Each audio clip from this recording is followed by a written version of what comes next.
Good morning. I'm Scott Bemis, and on behalf of the Office of Human Resources and President Hanlon, it's my great pleasure to welcome you all. It's wonderful to see so many of you here this morning as we gather to celebrate the birthday of Dr. Martin Luther King Jr. I hope that you're enjoying the food provided by the Hanover Inn and that you're having a chance to meet some new colleagues from across the campus. This year marks the 11th year that we've provided this breakfast as an opportunity for staff and faculty to come together to recognize the works and legacy of Dr. King. It's also an opportunity to contemplate and reflect on Dartmouth's commitment to diversity and inclusion and what we can do within our own roles at Dartmouth to appreciate difference and make our workplaces and community welcoming to all.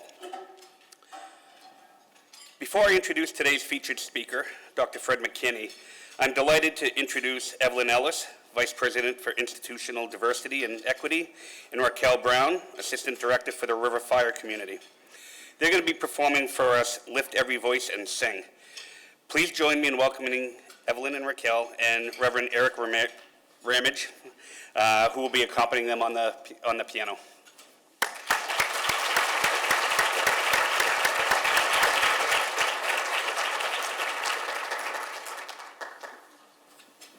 Good morning.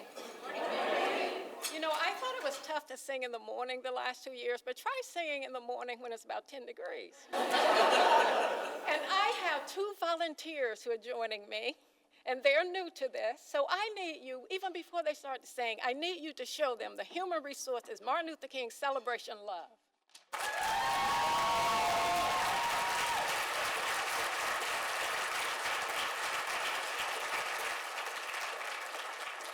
That's why I love this group.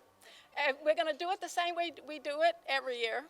We're going to sing the first two verses, and then on the third verse, you're going to jump up with joy, and you're going to join us. No excuse. You can't say you don't know the words.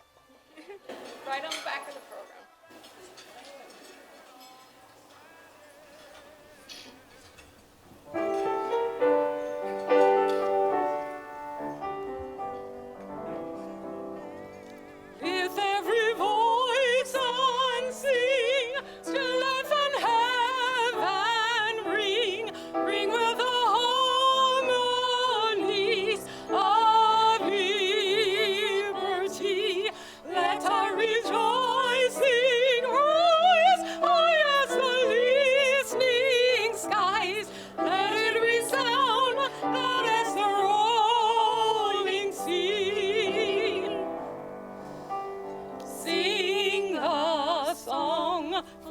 The faith that the dark past has taught us. Sing a song full of the hope that the present has brought us. Facing the rising sun of a new day begun, let us march on till victory is won. Stormy the road we trod, each of the trusting rod. Those in the days we in hope unborn had died, yet with a steady beat of not a weary feet, come to the place for which our fathers died. We have come over a way that with tears have been watered. We have come treading our path through the blood of the slaughtered. Out from the gloomy past till now we stand at last, where the white gleam of our bright star is cast. God of our weary years, God of our silent tears, thou who hast brought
Thank you. That was wonderful.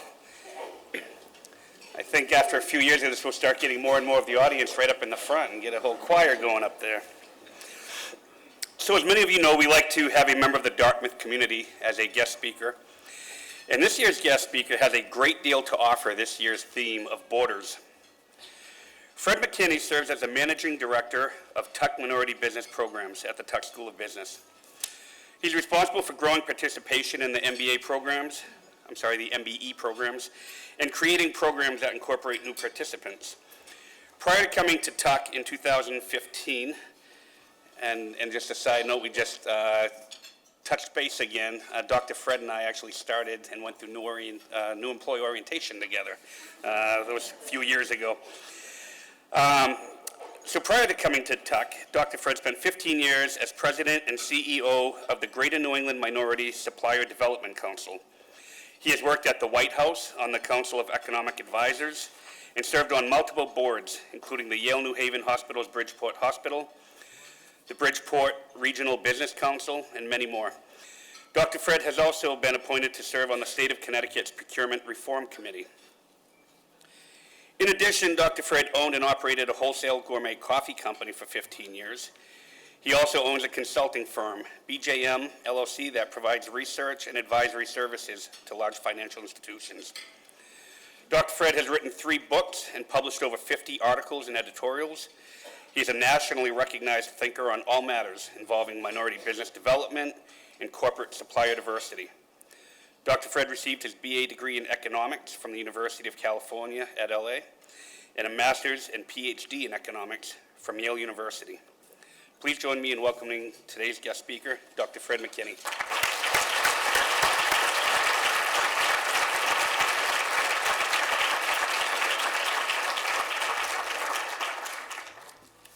Well, good morning. Good morning. I understand President Hanlon is under the weather, having a hip replaced, but I'm going to welcome him anyway. Good morning, President Hanlon, Dartmouth colleagues, students, and special guests. I am so happy to be here with you today. A little more than 34 years ago, Ronald Reagan signed the Martin Luther King Holiday Bill. We are here to celebrate this holiday and the day when St. Martin would have been 89 years old. But I want you to know that this very holiday was not the result of an easy decision. This day was itself the result of struggle. I remember, as president of the Black Student Alliance of UCLA in 1975, demonstrating with black students, Mexican students, Asian students, and white students to make this day a reality. We marched on our campus and the streets of Los Angeles at that time to get our university to divest from South Africa, to open up the doors of the university to more black and Hispanic students, and to make Martin Luther King's birthday a holiday. These demonstrations were not met with welcoming arms. It was heresy to proclaim a holiday for a black man in this country.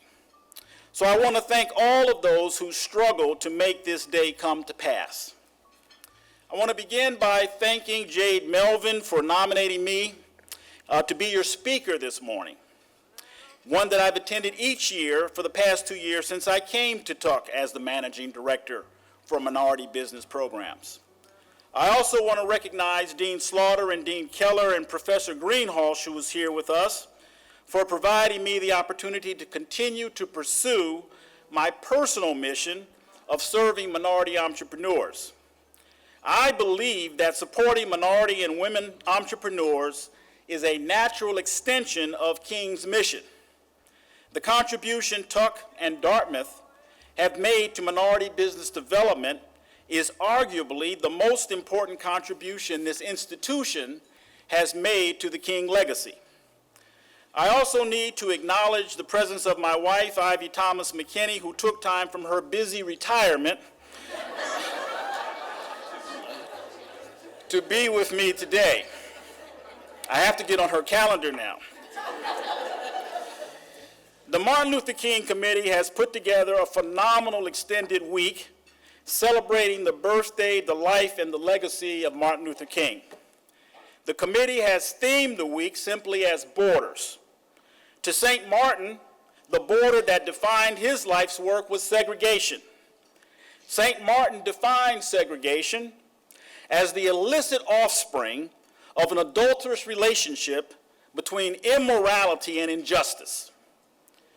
Since accepting the invitation to speak in November, I have spent many hours thinking about borders in the framework of St. Martin, my life of 63 years, the future of this country and world, and most importantly, what we collectively should be doing to make this a better place. Not just for the privileged few, but for those who have the least. St. Martin knew it was easy to exercise your rights and to enjoy the benefits of freedom, democracy, and capitalism when you have resources and connections. Regardless of race, for those who do not have the luxury of a Dartmouth education, the support of wealthy parents and connections, and the backing of levers of power, life in America is hard. St. Martin understood the role of class and how white supremacists used race to drive wedges between poor whites and African Americans. Poor whites were given the ephemeral appearance of racial status in exchange for their standard of living. As long as poor whites could see in the ubiquitous exclusionary signs of Jim Crow that they had a place above all African Americans, it mattered little to them that many of them were also living in abject poverty and ignorance. To St. Martin, it was segregation that was the evil that corrupted American society and kept all Americans from achieving the dream of the founding fathers of life, liberty, and the pursuit of happiness. Racial segregation and the bankrupt philosophy of white supremacy is inconsistent with freedom for the segregated and the segregator. St. Martin would be very troubled by the events of today. St. Martin would be concerned that we have leaders who are peddling divisiveness in order to secure their lust for even more power and wealth at the expense of the poor. St. Martin would be concerned that we have forgotten that when we lock up hundreds of thousands of black and brown men, something is wrong in society. St. Martin would acknowledge that perhaps these men have done some bad things, but he would also state without equivocation that these are men frustrated by a society that has chosen to invest in incarceration and not their education. St. Martin would be troubled by the attacks on immigrants and using immigrant children as political hostages in exchange for a border wall that will fail to keep immigrants or drugs out of the country. This wall will only serve as a physical reminder of our inability to recognize each other as fellow humans seeking justice and security. But I think St. Martin would be most concerned about the physical and psychological violence that permeates our political discourse and interactions with each other, domestically and internationally. St. Martin lived a nonviolent life. He believed in nonviolent struggle. He said, the choice we faced is not a choice between nonviolence and violence. It was a choice between nonviolence and non-existence. The problems we face are problems we have created because of greed, ignorance, and fear of others, and what St. Martin would argue is an unnatural desire to dominate others as a way of achieving some level of material and psychological comfort at the cost of your humanity and soul. Racism, notions of supremacy based on race, and the building of unnatural borders designed to stifle the human desire to rise up against poverty, disease, and ignorance is a game played by fools that only leads to destruction and moral degradation. Indeed, we have an ethical imperative to resist the negativity that borders can construct that impede our freedom and the freedom of others. St. Martin wanted us to see that we are more alike than different, and that borders based on fear are ultimately destructive to both the victims of those borders and the victimizer. To St. Martin, the target of his movement was the elimination of racial segregation and discrimination. You see, in some respects, I am of a generation of Black Americans born in the South prior to St. Martin's movement for social justice and peace. I represent an aging cohort of Americans scarred by the evils of Jim Crow and the early reaction and backlash to efforts to increase diversity and inclusion in American society. My life and the generation of people like me owe it to young people of today to not simply remind them of that dark personal past, but to inspire them to make social justice a reality.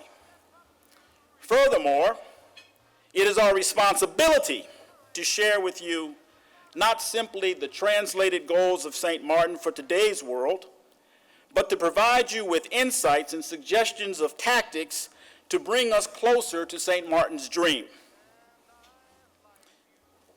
I provide examples of my life, not because I think what I have done is particularly heroic compared to the unprecedented brilliance of St. Martin, but to remind you that you do not have to be a saint to bring us closer to one another and closer to the dream of America. I'm going to ask you to bear with me. I need you to tolerate me as I attempt to weave a personal story that is connected to St. Martin in ways both serendipitous and strategically planned. Let me begin by introducing myself to you, my extended Dartmouth family. I was born Frederick Warren McKinney in Pine Bluff, Arkansas on September 4, 1954. I was the first in my family to be born at Jefferson County Hospital.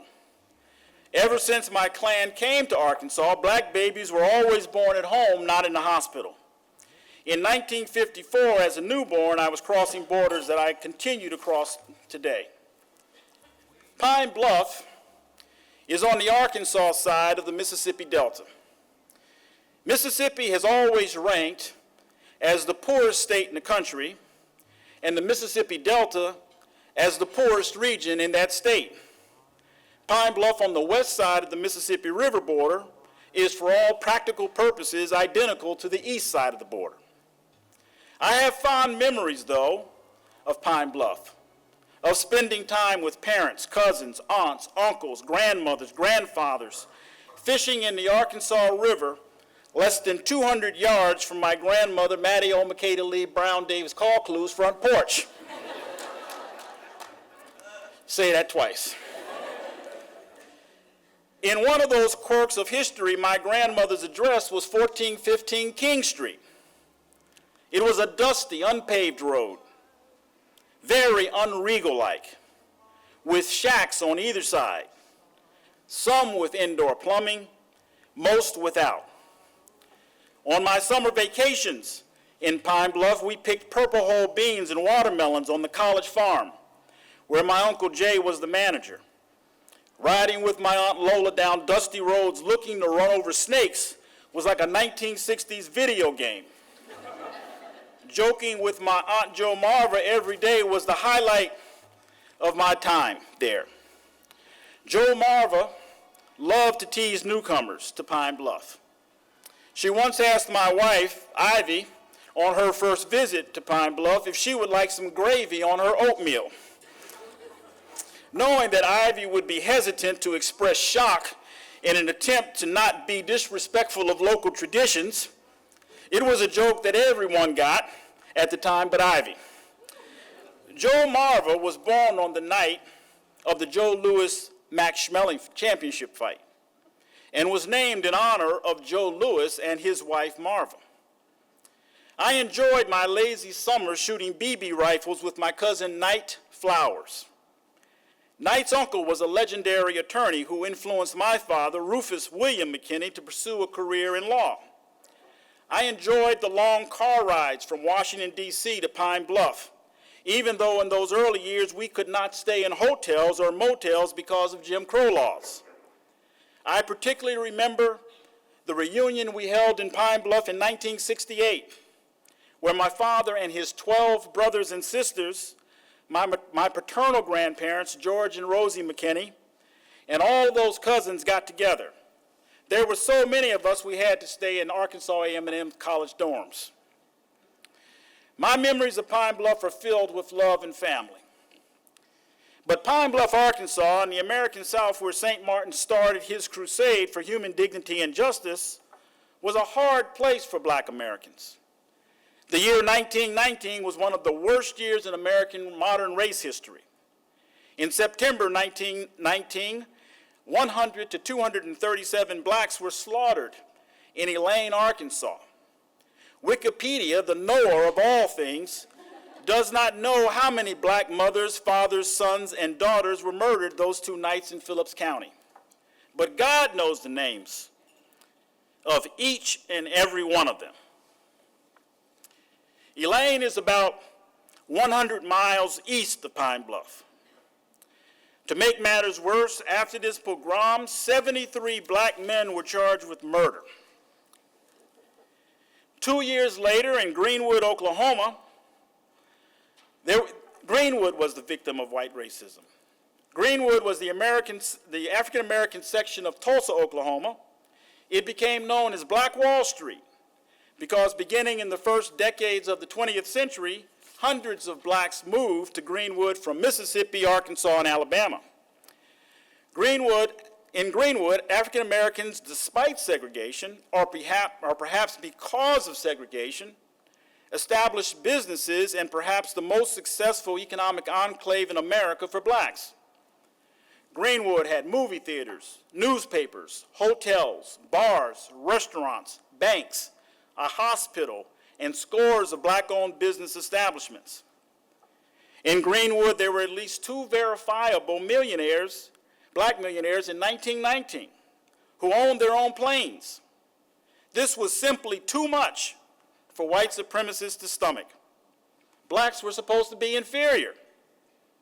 Under the pretense of a black man saying or doing something inappropriate with a white woman, a mob of local whites burned down the town, killed dozens of Greenwood residents, and ended what could have become a nationwide model for black economic development. Greenwood proves to me that while segregation was an evil, it was and is white supremacy that must be rooted out in order for social justice to prevail. My family moved from Pine Bluff, Arkansas to Washington, D.C. in 1956. I attended Neville Thomas Elementary School in Anacostia Street in segregated Washington, D.C. The school was named after Neville Thomas, a black leader who was president of the D.C. chapter of the NAACP right after the 1919 race riots that occurred in over 20 cities, including the nation's capital. The black struggle in the early decades of the last century was focused on the most fundamental of rights, life. It was not until the modern civil rights era that the right to ride on any seat on a public conveyance was legal, or the right to eat at a lunch counter, or the right to attend a good school, or the right to vote, or the right to own and operate a business for the general public, or the right to live where you could afford to live, or the right to work became the legitimate focus of the struggle. First, the right to breathe freely was the necessary focus of the struggle. In 1919, almost 100 years ago, we had a racist president in the White House, Woodrow Wilson. Unfortunately, today, we also have a racist president in the White House. The New York Times has recently written 2 articles on my hometown of Pine Bluff. In one, the writer writes, "To visit Pine Bluff, Arkansas for the first time and this was in 2014 this article was written, to visit Pine Bluff, Arkansas for the first time is to know it suffers from a broken heart.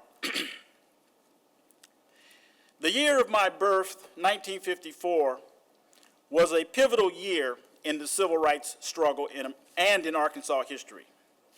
You can even make the case that in 1954, that was the beginning of the civil rights era. In May of 1954, the Supreme Court ruled in Brown versus Board of Education that separate was inherently unequal, overturning law and practice that had dominated the relationships between black Americans and white Americans since the end of Reconstruction. On December 1st, 1955, Rosa Parks refused to give up her seat on a Montgomery, Alabama bus. On September 24, 1957, President Dwight Eisenhower sent federal troops to Little Rock, Arkansas, 40 miles north of Pine Bluff, to secure the integration of 9 African-American students. In late December 1957, Dr. King and 100 other clergy from the South started the Southern Christian Leadership Council. I could share with you countless examples of how St. Martin's life of nonviolent resistance has influenced how I have approached my work. But I want to give you something that I'm working on now. After the 2016 election of Donald Trump, I was depressed. We have a president who abuses women, maligns war heroes, embraces racists and Klansmen, lies about everything, attacks the press, scorns science, nominates people for high office who are patently unqualified, supports a pedophile for a seat in the United States Senate, steals from the poor to give to the wealthy, breaks up family in his quixotic effort to purge American of Mexicans, trashes our international commitments, violates the Emoluments Clause of the Constitution, undermines our constitutional institution, supports our enemies, obsesses about President Obama and Hillary Clinton, threatens nuclear holocaust in Korea, and foments strife around the world, all the while trying to make America great. That's a lot. Somewhere, President Trump is looking for some place to celebrate this national holiday. A holiday celebrated around the world by people who love justice, who love freedom, who love democracy. But this president has demonstrated by his words and actions that he is a white supremacist. There can be no justice where the leader of a country is a white supremacist. There can be no freedom where the leader is eager to make important political decisions based solely on the race, country of origin, religion, gender, or sexual preference of a person. There can be no democracy where the leader fails to respect the rights of every citizen regardless of their station in life. Mr. President, you are not welcome in the halls of justice, freedom, and democracy until you get down on your knees and ask for the forgiveness of all those you have harmed. Mr. President, you will never lead anyone except those dripping with hate, constipated with fear, and choking in a nightmare that is the antithesis of the American dream.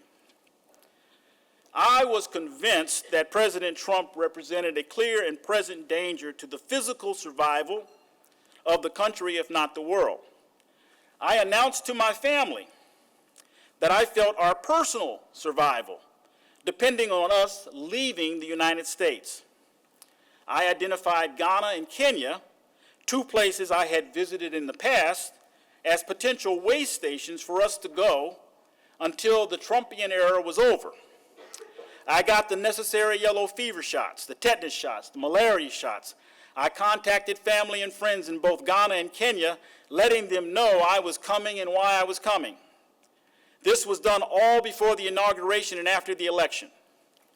My wife, my father, and other members of my family leaned hard on me not to go prospecting for a new place to live. I was not convinced, but out of love, I changed my plans. I began to think that if I do not move to Africa, What would St. Martin do to address the threat of Trump to justice, freedom, and democracy? I concluded he would be prepared for nonviolent struggle, rooted in the very principles of democracy that created a Trump presidency. In addition to immersing myself in the study of St. Martin, I also reread the works of Frederick Douglass, who President Trump still walked the earth. Malcolm X, Marcus Garvey, Richard Wright, W.E.B. Du Bois, Booker T. Washington, Isabel Wilkerson, C. Vann Woodward, James Baldwin, Maya Angelou, Michelle Alexander, John Hope Franklin, Carter Woodson, and others.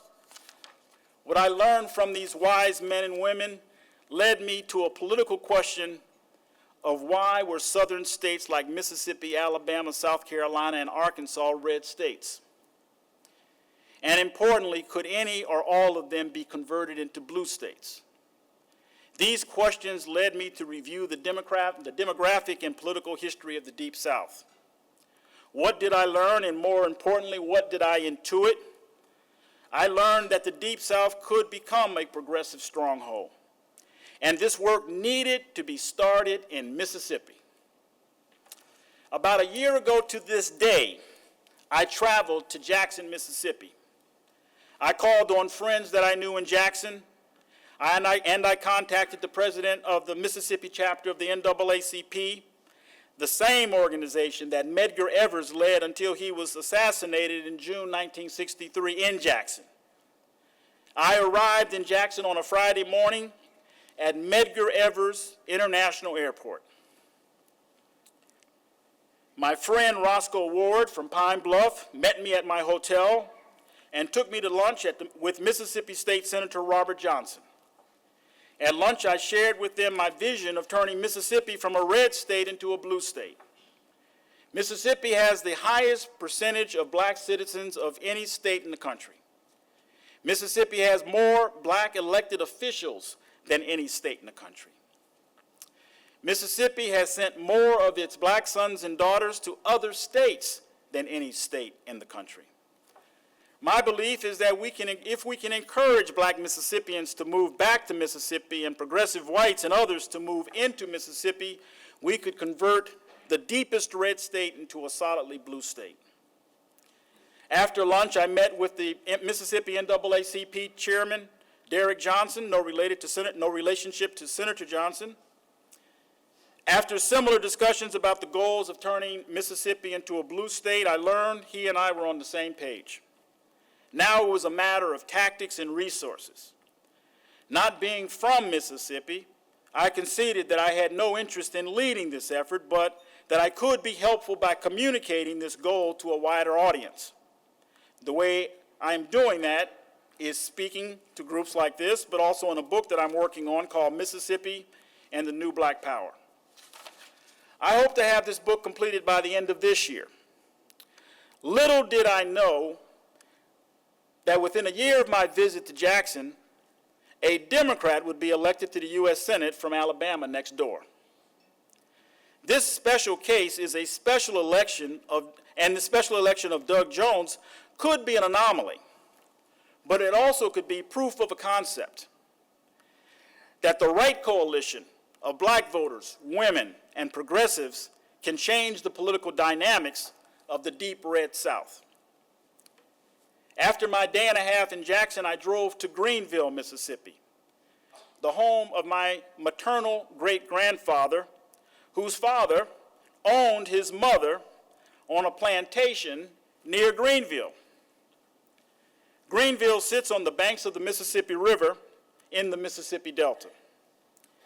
My great-grandfather, Papa Brown as he was called, liked to say to my mother that he parted the waters, which was his way of saying he crossed the border of the Mississippi River on his way to Arkansas.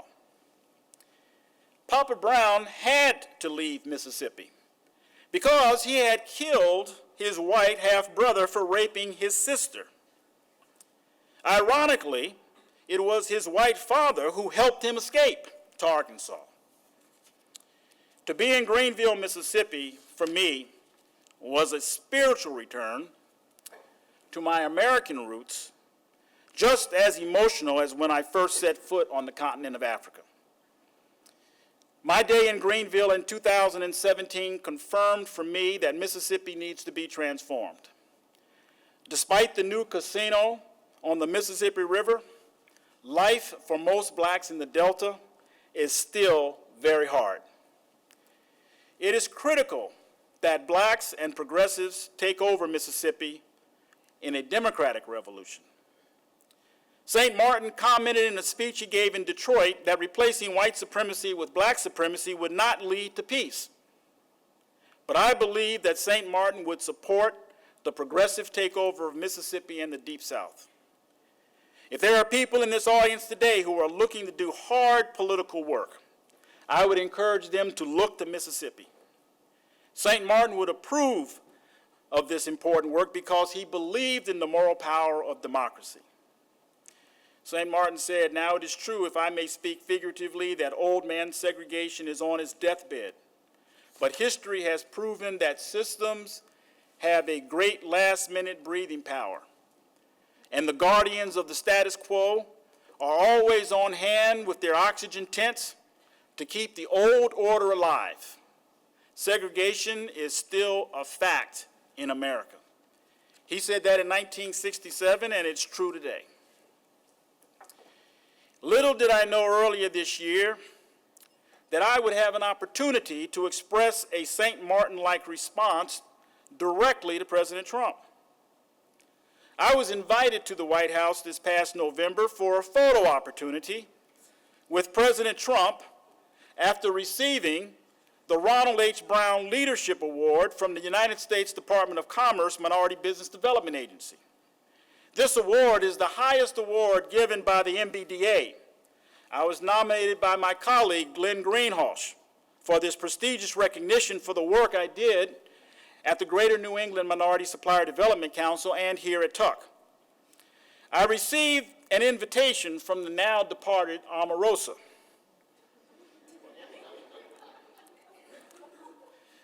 And I won't read my whole response to the invitation, but I'll share some of it. I wrote, "Dear Ms. Manigault, I cannot express how honored my family is, my colleagues are, and I am to be the recipient of the Ronald H. Brown Leadership Award. I followed Secretary Brown's career even before he became Secretary of Commerce under President Clinton. Secretary Brown's untimely death made him a martyr in the struggle for economic opportunity and minority inclusion in the United States economy. This award confirms my long career in minority business development and following in Secretary Brown's significant footsteps." President Trump has said many things over the years that are the antithesis of minority business inclusion and African American development. But more important than his words, the President's 2018 budget calls for the elimination of the Minority Business Development Agency, the very agency responsible for presenting me this award. This action is in direct contradiction to what Ronald H. Brown Leadership Award represents. I cannot square that circle, so I will not be attending. Didn't get a response from her.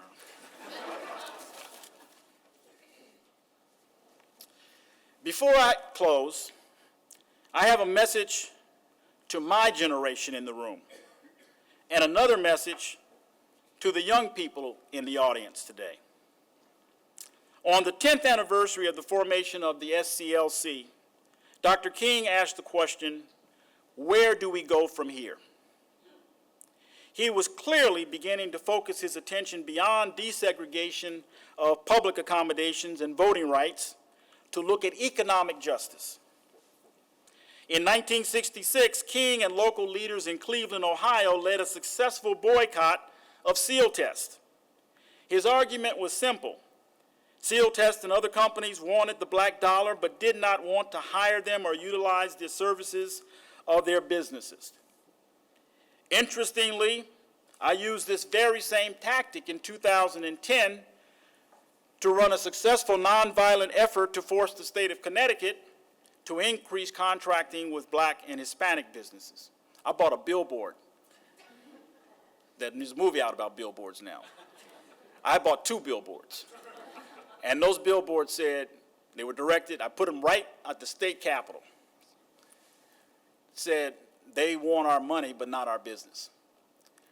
I got a call on the first day the billboard went up from the governor, the newly elected governor of Connecticut.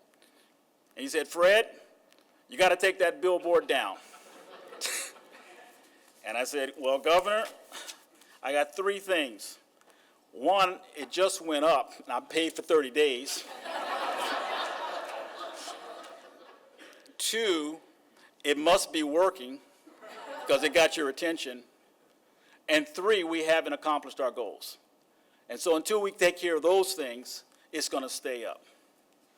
We changed the state of Connecticut with that billboard. That came from King.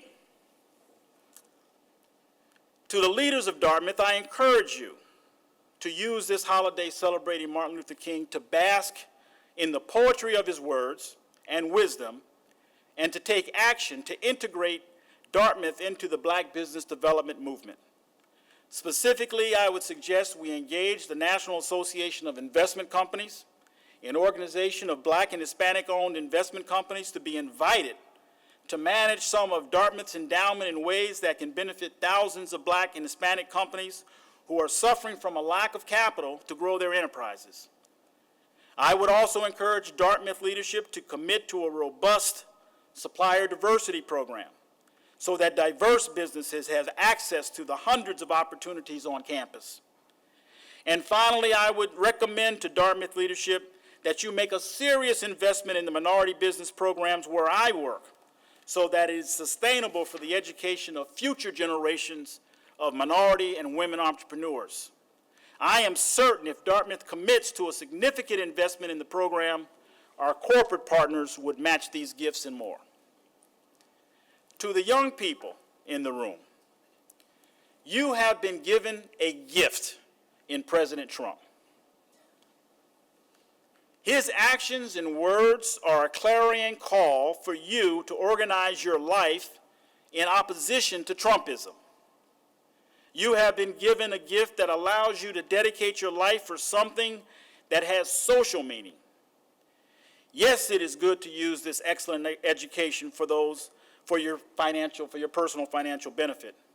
But let me tell you now that the sole pursuit of riches and wealth is a shallow and unfulfilling goal. Your skills and dedication are needed more than ever. St. Martin would ask for your help. America and the world needs transforming. I and the older people in this room will not be here in 25 years. You will be in our place. It is up to you to decide what you want your world to be. This is not something you can postpone or procrastinate about. St. Martin called procrastination the thief of time. And if you throw down the gauntlet for justice, your soul will never be satisfied with 40 pieces of silver. If you throw down the gauntlet for freedom, you will become intolerant of intolerance. If you throw down the gauntlet for democracy, you will find that North Star that will forever make you royalty in the eyes of your fellow humans. St. Martin liked to close with, "My country 'tis thee, sweet land of liberty. Of thee I sing, land where my fathers died, land of the Pilgrim's pride. From every mountainside, let freedom ring. Let freedom ring from the prodigious hilltops of New Hampshire. Let freedom ring from the mighty mountains of New York. Let freedom ring from the heightening Alleghenies of Pennsylvania. Let freedom ring from the snow-capped Rockies of Colorado. Let freedom ring from the curvaceous slopes of California. But not only those places. Let freedom ring from Stone Mountain in Georgia. Let freedom ring from Lookout Mountain in Tennessee. Let freedom ring from every molehill and hill in Mississippi. And when freedom rings in those places,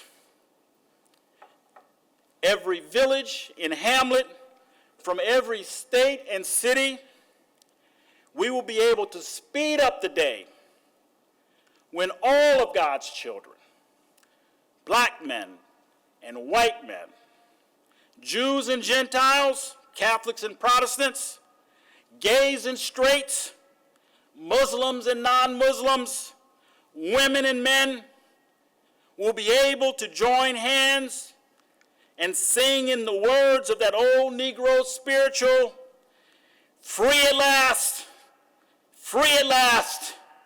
thank God Almighty, we are free at last. Thank you.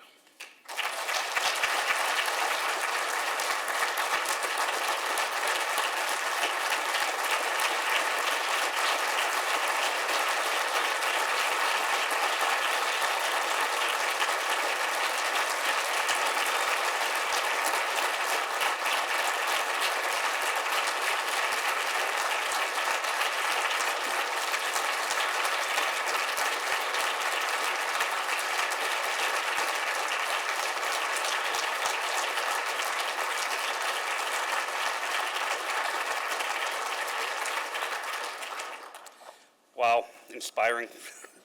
Thank you so much, Dr. Fred, for that. Before we close, I would like to recognize the work of many people that have contributed to this morning's event. Please help me in thanking the Hanover Inn staff for the food that you got today, this morning.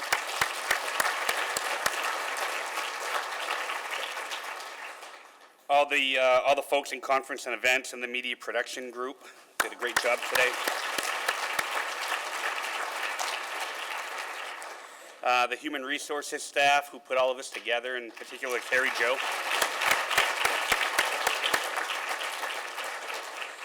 And also I'd like to give special thanks to Evelyn Ellis, Raquel Brown, and Reverend Eric Ramage for sharing their musical talents.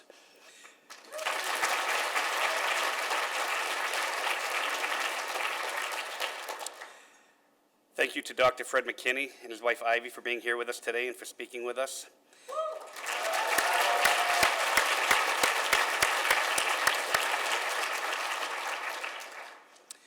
And to the Department of Institutional Diversity and Equity and Conference and Special Events for their leadership in arranging an amazing program of events to celebrate the life and work of Dr. Martin Luther King, Jr. Thank you to them as well.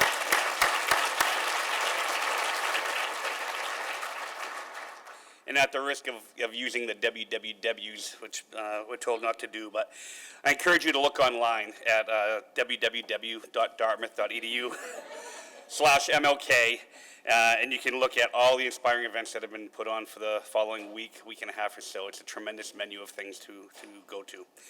So with that, have a great day. Thank you for coming. Enjoy the rest of the week.